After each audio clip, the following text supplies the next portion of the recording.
औज़ुबिल्लाहि मिनश्शैतानिर्रजीम बिस्मिल्लाहिर्रहमानिर्रहीम। मुअज़्ज़िज़ नाज़रीन, सलामुन अलैकुम व रहमतुल्लाहि व बरकातुहू।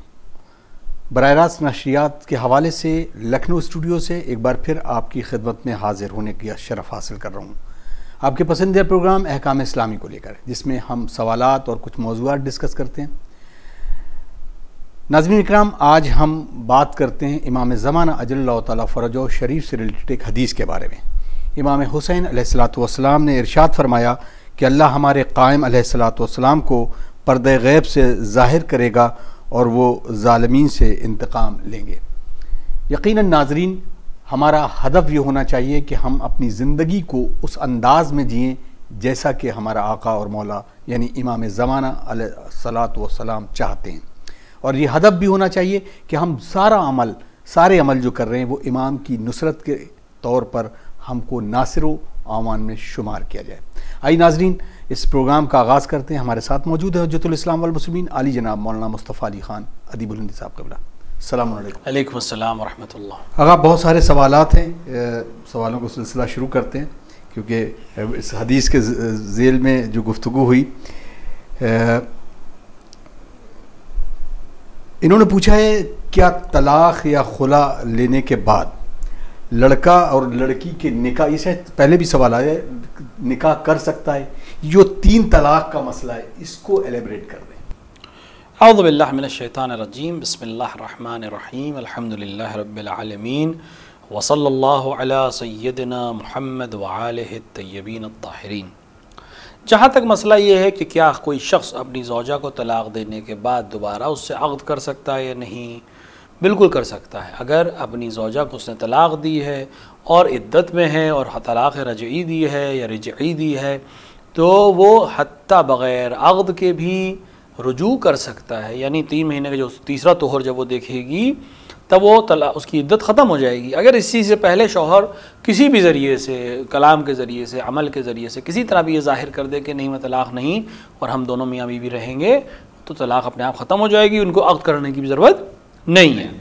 लेकिन अगर इद्दत तमाम हो चुकी हो, यह तलाक़ जो है वो गैर रिजी रही हो, जिसकी तफासील जो है तौज़ील मसाइल में देख सकते हैं जाके, लेकिन अगर तलाक़ गैर रिजी हो या उसकी मुद्दत तमाम हो चुकी हो, तोहर ख़त्म हो चुका हो, 3 तोहर देख चुकी हो, तो फिर वो अक़्द के ज़रिए एक दूसरे के ज़न शौहर दोबारा बन सकते हैं। ये तो हो गया पहले सवाल का जवाब। जहाँ तक मसला 3 तलाक़ का क्या हुक्म है और क्या लिबरेशन है उसके अंदर, अगर कोई शख्स किसी अपनी ज़ौजा को तलाक़ देता है और उससे रुजू कर लेता है और उसके बाद दोबारा उसे तलाक़ दे देता है किसी वजह से और फिर रुजू कर लेता है या इद्दत तमाम होने के बाद उससे अक़्द कर लेता है, अब जब तिबारा इसी खातून को तलाक़ देता है तो शरीयत कहती है कि नहीं, अब तुम्हारा इस खातून से अक़्द नहीं कर सकते।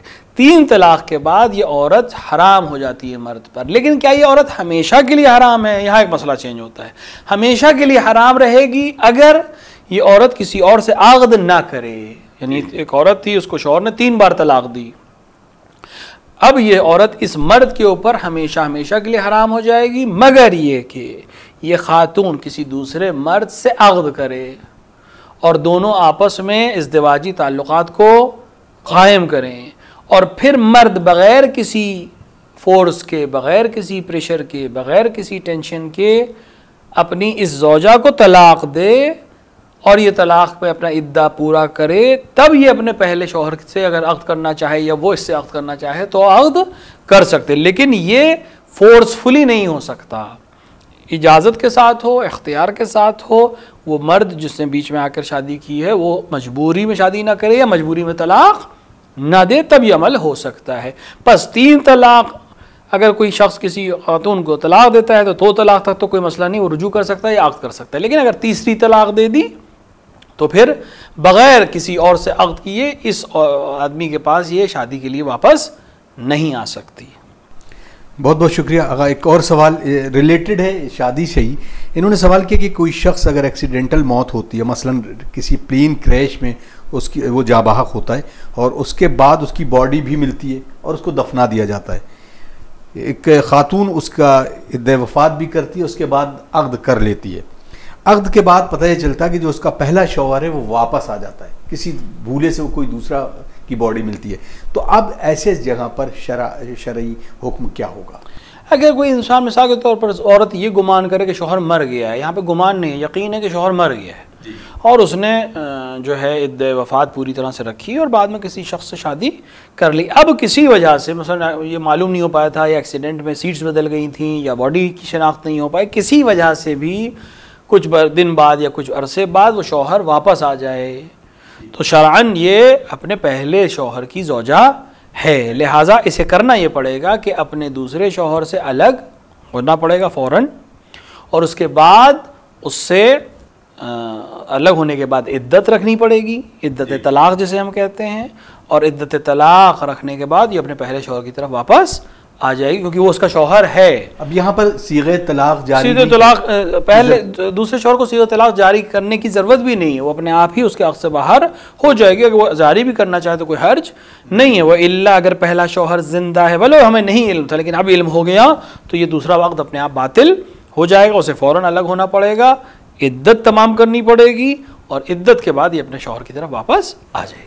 अगर इसमें एक इश्काल ये है कि अगर सपोज़ कि वो हामला हो जाती है और उससे उसके बतने से कोई बच्चा पैदा होता है तो अब इस बच्चे को क्या कहा जाएगा? हाँ, अगर ये बच्चा उससे पैदा होता है तो इसकी जो इद्दत है वो उस बच्चे की विलादत के बाद तक रहेगी, यानी जब ये हमल पूरा कर लेगी तब तक ये अपने पहले शौहर के पास वापस नहीं जा सकती। ये बच्चा हलाल है, इस दूसरे जिस शख्स से इसने दोबारा अक़्द किया था ये उससे मंसूब रहेगा, उससे इर्स पाएगा, इस माँ का भी रहेगा, लेकिन इर्स के कानून के लिहाज से माँ से और इस बाप से जो शौहर के फौत होने के गुमान की वजह से जिससे शादी की गई थी उस और ये बच्चा लेजिमेट है, हलाल ज़ादा है, कोई हुक्म इसके ऊपर सादिर नहीं होगा। बहुत बहुत शुक्रिया। अस्सलाम वालेकुम। वालेकुम अस्सलाम। मेरा सवाल ये है कि लड़की के निकाह में उसके फादर शामिल हो और निकाह की इजाज़त भी दे दें लेकिन दिल से एग्री नहीं हो तो क्या उसका होगा? देखिए, इस तरह के मामलात में हम दिल के है काम पर अमल नहीं करते हैं जी। अगर उसने ज़बान से इजाज़त दे दी है तो हम उसी के ऊपर अमल करेंगे। वैसे भी बाप की इजाज़त बिना बर एहतियात वाजिब है, यानी बाप बेहतर है कि बेटी की शादी की अगर कुंवारी लड़की की शादी हो रही है तो बाप की इजाज़त के साथ हो। अगर उसने ज़बान से कह दिया कि हाँ मैं राज़ी हूँ, हम उसी ज़ाहिर के ऊपर अमल करेंगे। किसी के दिल में क्या है उसके लिहाज से शरीयत अमल नहीं करती है। और अगर अक़्द जिससे हो रहा है वो कफ़ो है उसका, लड़की अपनी समझदार है, समझती है, तो इस अक़्द में वैसे भी कोई परेशानी नहीं। बहुत बहुत शुक्रिया।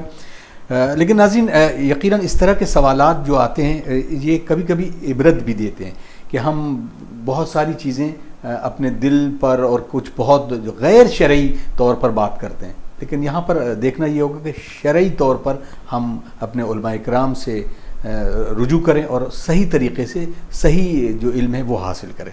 कुछ और सवालात हैं जिनको हम आगे खिदमत में रखते हैं। सलाम अलैकुम। मेरा सवाल ये है कि जब एक घर में एक बाप और बेटा हमेशा झगड़ते रहते हों और उस दौरान बेटे से गुनाह सरजद हो जाए, यानी बाप अपनी ज़ौजा पर यानी उसके माँ पर हाथ उठा दे और ऐसे में अगर बेटा बाप के ऊपर हाथ उठा दे तो उसमें बेटे को क्या आँख माना जाएगा या वो अपने गुनाह का कफ़ारा किस तरह से कर सकता है? नहीं, अगर खुदा ना करता कोई अपने बाप पर या माँ के ऊपर हाथ उठाता है तो उसने गुनाह किया है, बहुत अजीम गुनाह किया है, कुरान की खिलाफ वर्जी की है और शरीयत की खिलाफ वर्जी की, लेकिन बहरहाल आँख नहीं होगा। आँख एक ख़ास अमल है जो बाप किसी वजह से अंजाम देता है और शरीयत इसको पसंद नहीं करती है और लिहाजा आँख नहीं, अपने आप कोई शख्स आँख नहीं होता है। और बेहतर यह है कि घर को इस तरह से बनाया जाए जो अहले बैत के चाहने वालों का घर है उस तरह का घर हो, यानी माँ बाप का एहतराम हो, बाप की तरफ से भी शफ़क़त हो बेटे के लिए, और उसी तरह ऐसा कोई अमल करे कि जिसकी वजह से बेटे को तकलीफ़ हो। मसलन ज़ौजा को, जैसे उन्होंने कहा कि अगर वो ज़ौजा है आपकी तो उसकी माँ है, उसके साथ अगर उसके सामने उसकी माँ के ऊपर कोई हाथ उठाए तो बहुत तबीई है कि वो अपनी माँ के दिफा में आकर कोई अक्सर अमली अंजाम दे। लिहाजा बेहतर है कि इस तरह के अमल अंजाम ना दिए जाएं। जहाँ तक शरई मसला है, इसने गुनाह किया है, बाप ने भी गुनाह किया और बेटे ने भी गुनाह किया है और दोनों को बारगाह इलाही में तौबा और इस्तग़फ़ार करना चाहिए। अब ऐसी जगह पर कभी कभी ये होता है कि वालिद जो है वो अपने घर से बच्चे को निकाल देता है और उससे कहता है कि हम सुबुकदोश होते हैं, और बहुत कभी कभी न्यूज़पेपर के ज़रिए कि अगर हम हालात हाज़रा पे न्यूज़पेपर पे निकाल दिया कि मेरा ये इस नाम का बेटा है, अब मुझसे कोई किसी तरह से इसका कोई रिश्ता नहीं है, तो ये भी क्या आँख के उसमें ज़ुमरे में शुमार किया जाएगा? देखिए, अगर किसी बाप ने किसी बेटे को किसी ऐसी वजह से आँख किया है कि जिसमें मसलन गुस्सा है, जिसके अंदर मिसाल के तौर पर ख़ुद जुल्म है और जुल्म के तहत किया है, तो उसकी शरअन कोई हैसियत नहीं है। और जहाँ तक शरई मसाइल का मसला है, उसके ऊपर कोई शरई मसाइल मुरतब नहीं होंगे, वो अपने हिसाब से अमल कर सकता है, कोई परेशानी नहीं है। अब कानूनी दुनिया के राय हिसाब से अगर कोई अमल करना चाहे तो करे, लेकिन शरअन उसके लिए आँख साबित नहीं है। आँख तब है कि जब बच्चा गुनाह करे, कोई इस तरह का अमल करे कि बाप को तकलीफ़ हो, और वो अमल के ज़रिए से ये ऐलान करे कि मैंने इसको शरअन और उर्फ़न आँख किया और उसके पूरे प्रोसीजर को अंजाम दे, तब हो सकता है। जुल्म की वजह से किसी को घर से निकाल देना या पेपर में निकाल देना कि मुझसे कोई मतलब नहीं है, ये उर्फन माना जा सकता है, लेकिन ये आँख का हुक्म नहीं रखता है। बहुत बहुत शुक्रिया आगा। आगा, आपसे इनका सवाल है कि बिस्तर पर, बेड पर या गद्दे पर जो बहुत कुशन है जिसमें ज़्यादा वो दबता है नीचे, उस पर नमाज पढ़ना कैसा है? देखिए, नमाज के लिए शर्त यह है कि जिस चीज़ पे नमाज पढ़ी जाए, यानी जिस जगह नमाज पढ़ी जाए, वो अवलन मुस्ततील हो, और दूसरी ये कि वो बहुत ज़्यादा धंसने वाली ना हो, यानी नरम ना हो।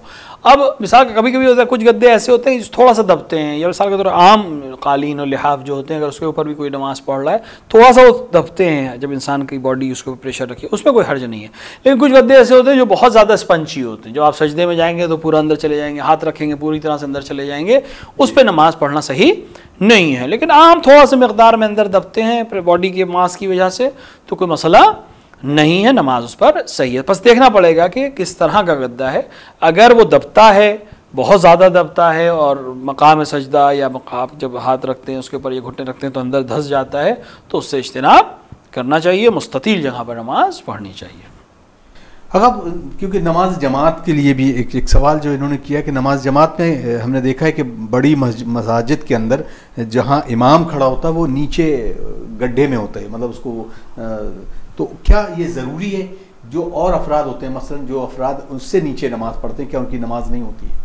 देखिए, अगर नमाज जमात में शर्त यह है कि इमाम या मामूमीन के सफ़ के बराबर खड़ा हो जी, यानी जितने भी मामूम हैं उन सब के लेवल पे होना चाहिए इमाम को, या फिर उससे नीचे हो। इमाम अगर ऊपर लेवल पे है तो नमाज जमात में इश्काल है। लिहाजा जो हम बहुत सी बड़ी मसाजिद में देखते हैं उसकी वजह यह है कि मसलन मस्जिद का पहला सहन ऊंचा है और जो बाद का सहन है, आमतौर से बड़ी मसाजिद में ऐसा होता है, वो पुराने डिज़ाइन ऐसे होते थे शायद पानी की वजह से या किसी और वजह से, कि बाद वाला सहन मसलन एक जीने की एक स्टेप नीचे होता था जी।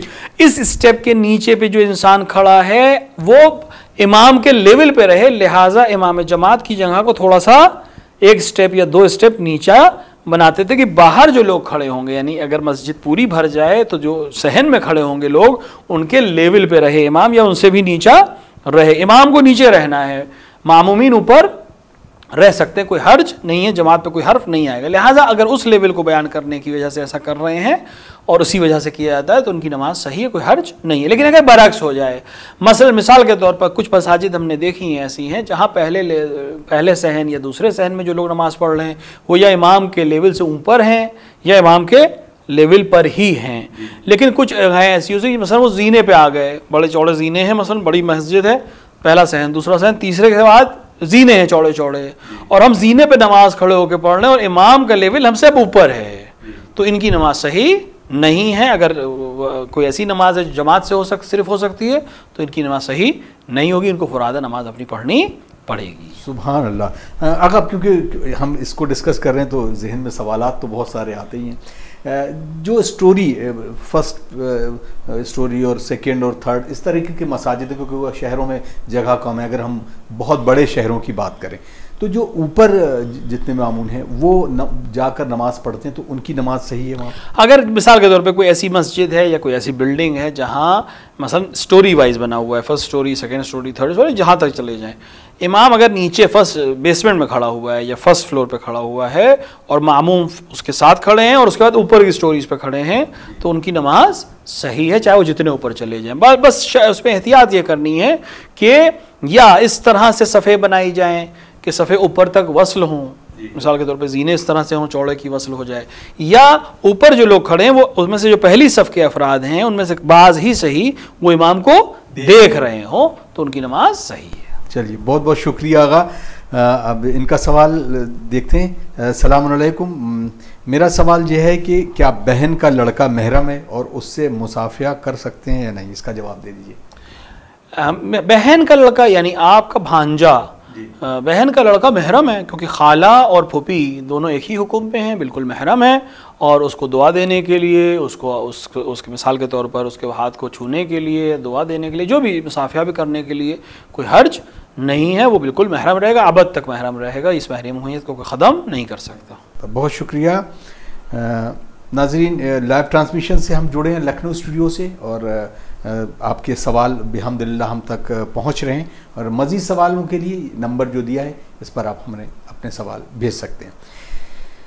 इनका सवाल है, क्या बेड पर यानी बिस्तर पर बैठकर खाना खाने से बीमारी आती है, गरीबी आती है और रोज़ी भागती है, इसके बारे में बता दीजिए। देखिए, खुद बेड के ऊपर या कहाँ बैठ के खाना खाएं ये आदाब में आता है, यानी शरअन इसके ऊपर कोई हुक्म सादिर नहीं होता, एक मुबाह काम है, खाना आप कहीं पे भी खा सकते हैं। जो चीज़ कराहत है खाने में वो ये कि इंसान खड़े होकर खाना ना खाए, जो आज तक एक बस ख़ास स्टाइल बन गया है हमारा, खुसूसन शादियों में और ब्याह इस तरह की महाफिल में, वहाँ ये परेशानी आ रही है कि हम एक ऐसा अमल अंजाम दे रहे हैं शरीयत ने मना किया है। मतलब जो आज का बुफेट सिस्टम है उसकी सबसे बड़ी परेशानी है कि इंसान खड़े होकर खाना खाता है, और ये चीज़ शरीयत ने पसंद नहीं की है। लिहाजा बेहतर यह है कि इंसान बैठ के खाना खाए, उससे भी बेहतर ये कि इंसान ज़मीन पे बैठ के खाना खाए, इस तरह से बैठे कि ज़मीन के ऊपर बैठे, ताकि जो चीज़ें बच जाएं वो जानवरों को डाल दी जाएं और वो इस्तेमाल रहें, फेंकी ना जाएं। लेकिन बेड पे बैठना है, टेबल पे बैठना है, मिसाल के तौर पे डाइनिंग टेबल पे बैठना है, ज़मीन के ऊपर दस्तरखान चुनना है, इसमें आपको बिल्कुल इख्तियार है, किसी भी तरह से आप खाना खा सकते हैं। जो ममनूयत है वो भी कराहत है, वो खड़े होकर खाना खाने की है, या किसी ऐसी जगह बैठे जो नशेब व फराज वाली हो, जैसे बेड की तरफ जो आमतौर से पुराने बेड्स होते थे जिसके अंदर बहुत ज़्यादा जब इंसान बैठता था तो उसमें झोल आ जाता था, मिसाल के तौर पे वो दब जाता था, उसमें कराहियत इस तरह से कि उस पर खाना गिर सकता है, बेअदबी हो सकती है, लिहाजा वो कराहत है।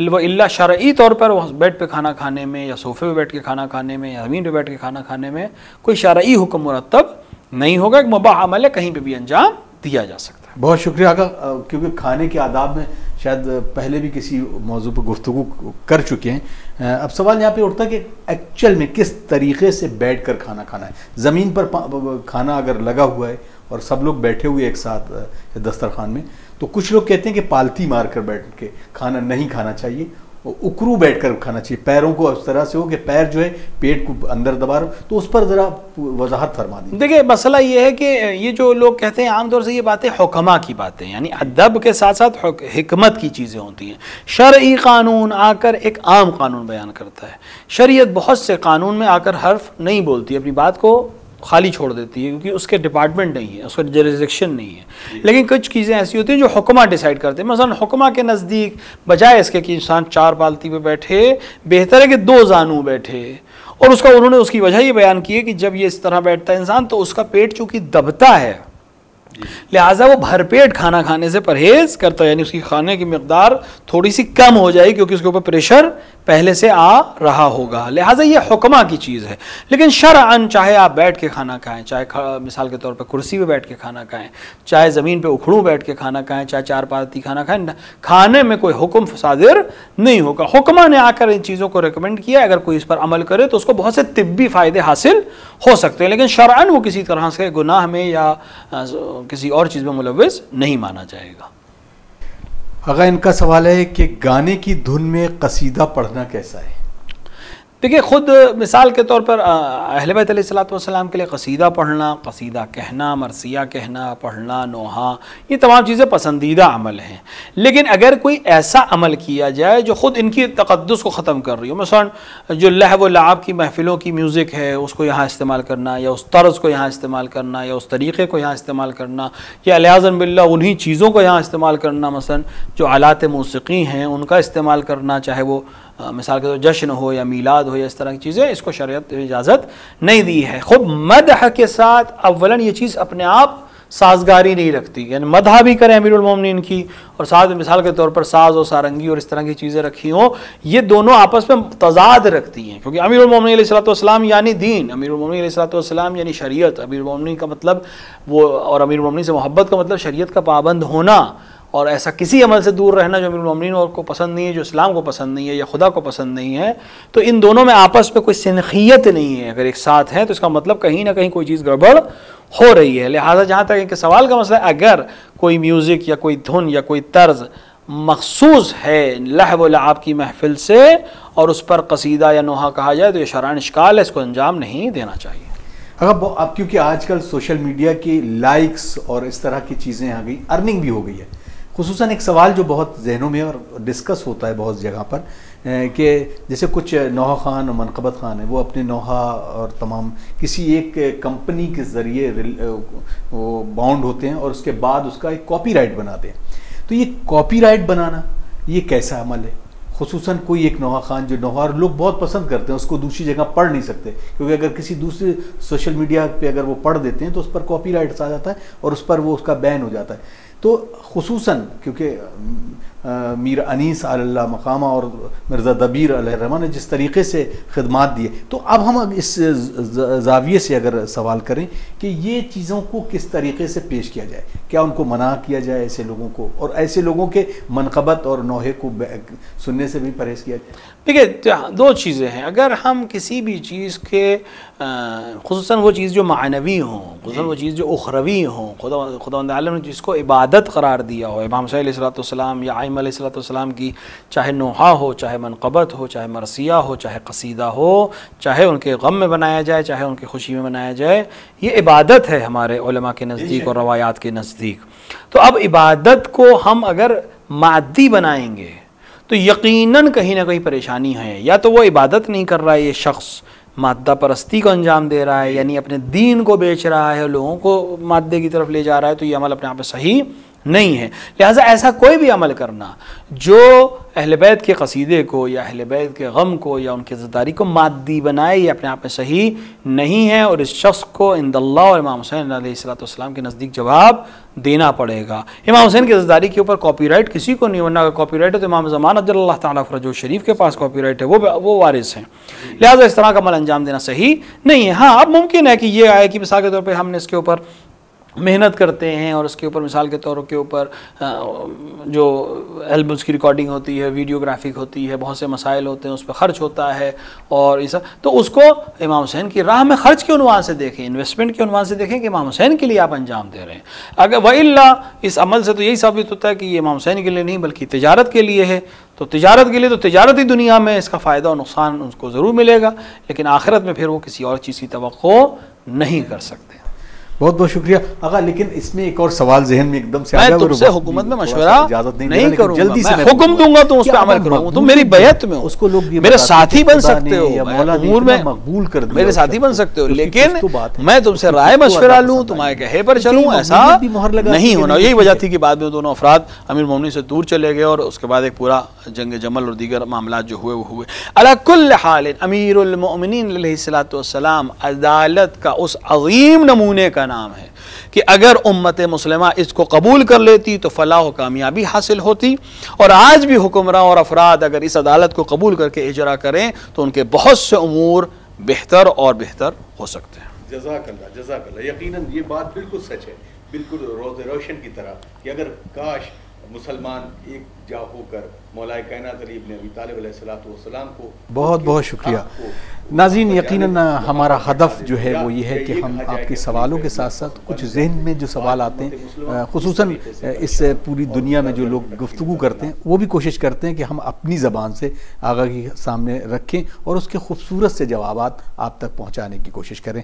एक ख़ाहर का बड़ा खूबसूरत सा सवाल है, इंशाल्लाह अगले एपिसोड में इसको ज़रूर डिस्कस करेंगे। इन्होंने अपनी बेटी के हवाले से सवाल किया है और उम्मीद करते हैं कि आप हमारे वीडियोज़ को ज़्यादा से ज़्यादा शेयर भी कर रहे होंगे।